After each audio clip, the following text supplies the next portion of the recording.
Honorable and sovereign citizens of Kenya, in the country and in the diaspora, happy 62nd Madaraka Day. On this Madaraka Day 2025, I have good news and I have bad news. Let me begin with the bad news. The bad news stems from the fact that in 1963, on that first Madaraka Day, we were told that we had 3 enemies to conquer. 3. Ignorance, poverty, and disease.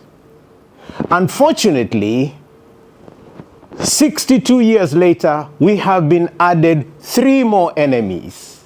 That's the bad news. Now we not only have ignorance, poverty, and disease, but we also have corruption, debt, and tribalism. So we have 6 big enemies that we've got to fight 62 years after independence, after that first Madaraka Day. And I am saying that it is time for us to have some good news. It is time for us to change things once and for all. I am a simple guy. I may even be looked at as someone blind without physical eyes, but I have vision. I see what Kenya needs to be, like an architect who looks at a plain field and can see the bedroom, can see where the kitchen will be. I can see what a better country looks like, feels like, because I've gone to school, read, traveled, and I know we can have a better country. We can. So it's you that is stopping me from having a better country. And I want you to come along on this Madaraka Day 2025 and let us have a reset. A total brand new reset. Mwanzo mpya, fresh start, reboot Kenya.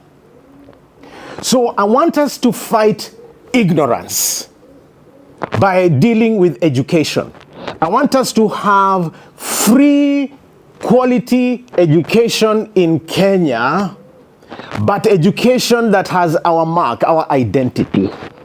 It needs to be free. Right now, the government is spending like 656 billion. Last year, that's what they spent. The biggest spender in the budget. But it's not free. You've not even counted the CDF that should be abolished. All that money needs to come into one basket.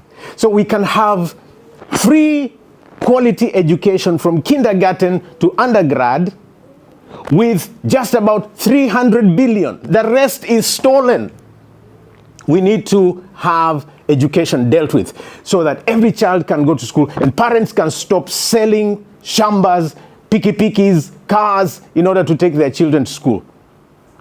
We also need to eradicate poverty by ensuring that the people of Kenya have dignity for food, clean water, and an environment that can work for them. Mambo ya slums, it's a making of the wealthy. They want to keep you down there. We can actually demarginalize. You know, we can send a lot of the jobless people into the marginalized spaces to have jobs, build the country, open up the country, have 2 shifts in a day. Who said we must have only one? We can have jobs. We can industrialize. We can grow our own food. Trust me, we can get it to work. Let's remove poverty. Let's make sure pesa iko mfukoni. We can do that. Now, we need to eradicate disease. And for me, it's not about building new referral hospitals and, you know, all these huge hospitals in urban spaces. No! We need to invest in public health and prevention of diseases. That's the way to deal with health, so that there is a dispensary in every village. In every village, wherever you go. And drugs all over the place, medical drugs. We need, you know, midwives so that a mama does not have to go to Kenyatta Hospital. The village will be sufficient. And we want prevention rather than cure. So yes, we need to deal with ignorance, we need to deal with poverty, we need to deal with disease, but now we also need to deal with corruption. Corruption is a big for nothing word, it's theft. Kenya has perfected the culture of theft. And we need a government that goes at corruption with hammers. We need to deal with those who steal, jail them, recover what they have stolen, and that will solve our next problem. That's debt, because they borrow to steal, not to build the country. The so-called odious debt.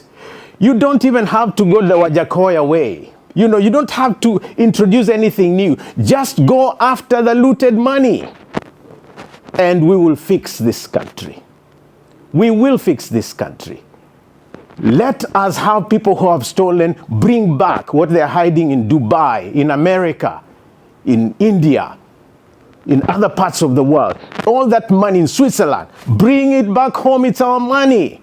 We'll pay the debts. About 70% of our income is going to paying debts. That needs to stop. It needs to stop. And we'll have solved the debt crisis. But lastly, we need to deal with the monster of tribalism. Right now, you can see the old politicians, the thieves, are ganging up. They know each other. They trade with each other. They're ganging up and lining themselves with tribal rhetoric, saying this tribe must come with this tribe and form government. I hear people say,